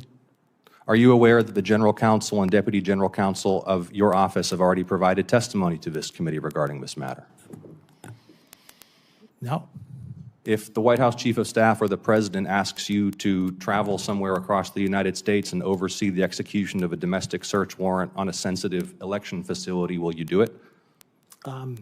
Is that appropriate? Is that appropriate for the Director of National Intelligence? That's a hypothetical. We all know it's not appropriate. Senator Ossoff, your for time has National expired. Intelligence. Will you answer the question? Your time has expired. Will you give him the opportunity to answer the question? Is this not material right now, sir? Is it appropriate for the Director of National Intelligence to oversee the execution of domestic search warrants at sensitive election facilities? Yes or no? I think you're asking me, as you just said in your first comment to me. Yes or no, is it appropriate? No? Look, you are asking me to comment on a matter that you just said was under investigation. No, I'm asking you. Okay, Senator Ossoff, your time is expired. Disqualifying. Vice Chairman, do you have anything to add? Senator King, I did not recognize you. I recognize the Vice Chairman. Senator King, I did not recognize you. I recognize the Vice Chairman. Mr. Vice Chairman, will you make the point? I will make a point. I want to make a couple points. One, I strongly disagree with you about the issue of drug trafficking being more important at this point than the threat of China or Russia. But that you're going to. I'm sorry. Please. He asked me for the most ones. I did not rank them in order. Well, I did not rank them in order. Well, let me just. I want to make one point, then I want to come back to the point that my colleagues have been making. Because this is an area that you're familiar with, in terms of Securities and Exchange Commission work. We are working diligently on a bill to create a set of laws around digital assets. From your work at the U.S. Attorney in the Southern District, from your focus on drug trafficking, is it not the case that many drug traffickers use digital assets to transfer funds? Yes. Is it not the case, as we try to work through this legislation to try to make sure there are barriers and restrictions, that we should not grant this new industry, which has a huge potential? I'm one of the few that says we got to put some rules here, at least on this side of the aisle, that we should not open up huge new loopholes that would allow self-dealing, adjacent transactions, with your focus on drug trafficking, making sure that we don't create additional holes for a tool that has already been abused. Would that not be important from a national security standpoint? Senator, having AML, KYC, anti-money laundering, know your customer across the financial service sector and financial flows is essential to national security. And should it be confirmed, this is going to be happening very quickly, one way or the other, and I want to make sure that those are you would be able to weigh in. I just want to say this. I've known Mr. Clayton for some time. I've worked with him. I worked with him closely when he was at the SEC, but I am bitterly disappointed. And I don't, we've tried umpteen different ways to give you ability to just acknowledge that Joe Biden was the president was fairly and duly elected. I've acknowledged, Senator, that Joe Biden was the president. I've acknowledged that. And fairly and duly elected. And fairly and duly elected under our process. Well, I'll have follow-up questions. I also have to say, as someone who's spent an enormous amount of time on this election interference issue, that it strains credibility. And I trust you. I know you, but it strains credibility to think that you were not aware of Director Gabbard's intervention in the domestic election activities in Fulton County, and that was subject of a great deal of consternation and review. Again, maybe the framing of the Senator's question you didn't appreciate, but you know, even if you weren't aware, in preparation for this hearing, I would have thought, hey, we got to be ready for the Gabbard questions. Yeah, look, I don't want to, it just wasn't something that was on my mind before the preparation for this hearing. The idea that you acknowledged in your opening comments and to me that the role of the DNI is to look at foreign malign influence. It is outward looking. It is not to participate in domestic law enforcement on a case that I believe in. You can have a completely different view of this, and my Republican colleagues probably do, but on a case of relitigating a 2020 election activity in Georgia.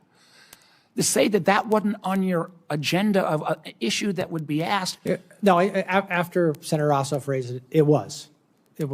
And to be clear, the ODNI's role is principally outside the United States. Intelligence community role is principally outside the United States. Thank you, Mr. Chairman. Thank you, Mr. Clayton, for your testimony today. Mr. Chairman, do we have time for any follow-up questions? No. They're not second round. The Capitol Police will receive the annoying or remove the annoying lunatic from the crowd. Mr. Clayton is aiding Israel in laundering money through World Liberty Financial and the digital asset infrastructure, and the committee knows it. The committee cannot treat it. I apologize to lunatics for comparing that guy to them. Mr. Clayton, thank you for your testimony today. As a reminder, we expect to have a vote next week.